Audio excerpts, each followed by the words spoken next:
I'm going to describe an app to you, and I want you to tell me what you think of. An app where you get a bunch of quick bursts of entertainment, and you can quickly swipe to something new whenever the current thing you're on ends. I'm of course talking about Cartoon Network Anything.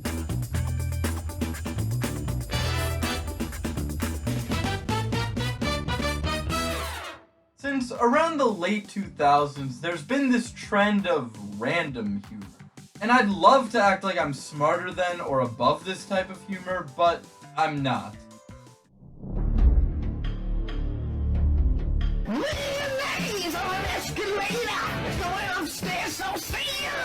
Do I like that this video is the funniest thing I've ever seen? No. Do I still find it hilarious and already want to watch it again? Yes.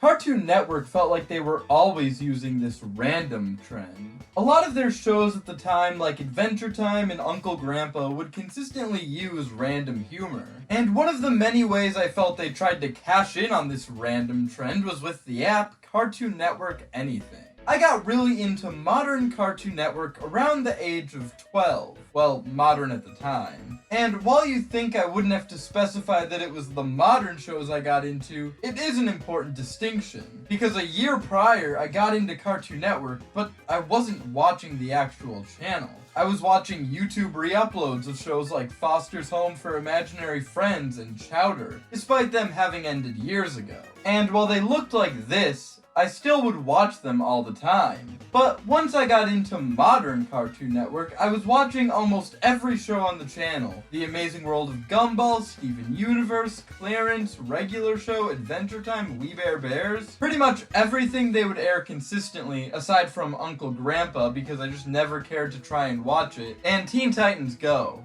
which I didn't like because the internet told me to hate it. Fill me with pleasure, Teen Titans Go!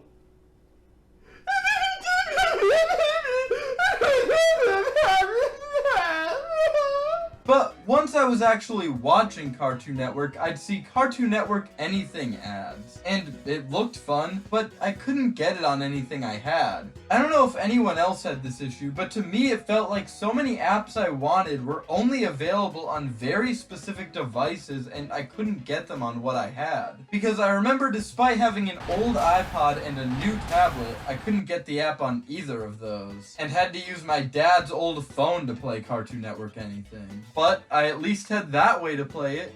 It may not have been ideal, but it worked. The app was basically just a bunch of random tasks you could do, and watching footage of it now, it doesn't look that exciting. There were polls, quizzes, things you could draw, you could watch clips of shows, and I always wanted clips of Gumball, and it felt like I never got them. And there was nothing more annoying than seeing a Gumball character pop up with the watch text, and then it's the same thing I'd get every time, where it's a clip from the episode The Man, where it says man dancing, but then it just cuts to characters from some other show dancing. Like, this is barely even a Gumball clip. How does this even count? I haven't really been able to find any of these clips though, because one man can only bear to watch so much footage of Cartoon Network Anything. Mighty Magiswords made an appearance on this app back when it was just a series of online shorts. It would appear on the app as even shorter shorts, where you'd have to pick between two swords depending on the situation, and there were not a lot of these, because I remember pretty much knowing every outcome of every sword.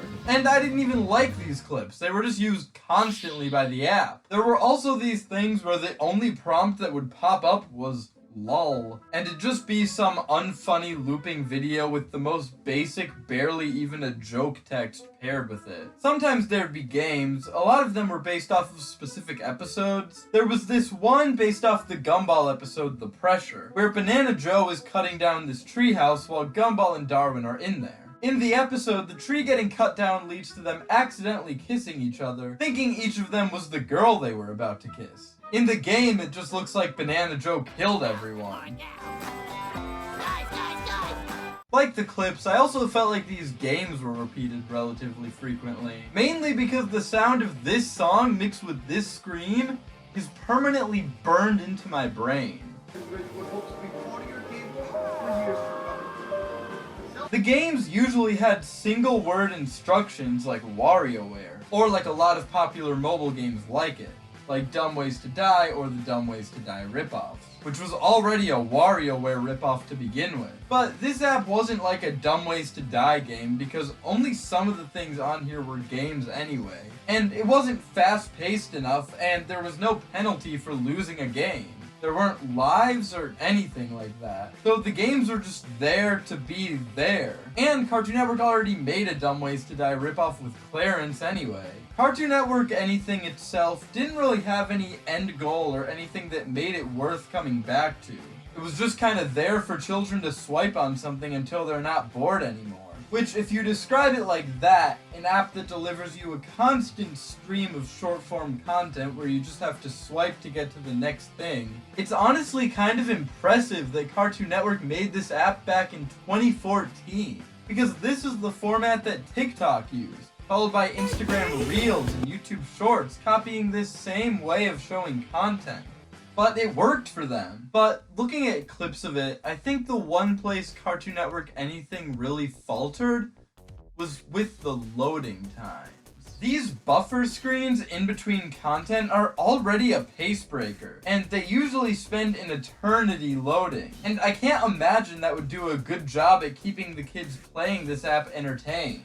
But I guess I was one of those kids, and I remember it keeping me entertained for a bit. However, I do remember, as I've hinted before, I feel like it eventually got pretty repetitive. There are a lot of games and clips I remember seeing a lot. I feel like it was a good concept, but I honestly feel like unless they were willing to put a lot of money into it, and have a lot of people working on it, just Cartoon Network wasn't going to be able to make enough content to sustain this app. Especially not long term, as I remember feeling like I'd already seen almost everything the app had to offer after only using it a few times. So the app wasn't bad.